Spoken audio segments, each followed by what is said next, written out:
नमस्कार सर्वांना. आज मी बनवणार आहे सांडगे. त्यासाठी 1.5 किलो मटकी डाळ घेतली आहे आणि 1.5 किलो चना डाळ आणि थोडीशी जिरी टाकलेली आहे. आता आपल्याला लय बारीक पण नाही आणि लय मोठं पण नाही, मिडियम दळून आणायचं आहे. पहा, जास्त लहान पण नाही आणि जास्त मोठं पण नाही, मिडियम दळून घेतलेलं आहे. आता आपल्याला 3 तासासाठी भिजत ठेवायचं आहे. भिजवलेलं आहे पीठ आपण असंच ठेवून देऊया.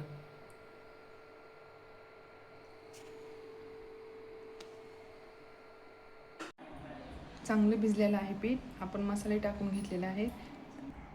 अर्धी वाटी धना पावडर, 1 वाटी लसण पेस्ट करून, कोथिंबीर, 1 वाटी लाल तिखट, चवीपुरतं मीठ. आता पूर्ण आपल्याला मळून घ्यायचं आहे.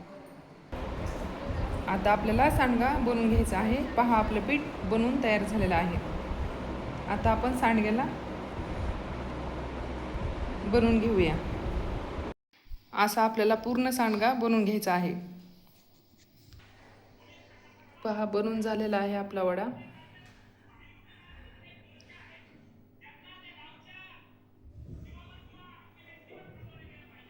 असा बनवला आहे.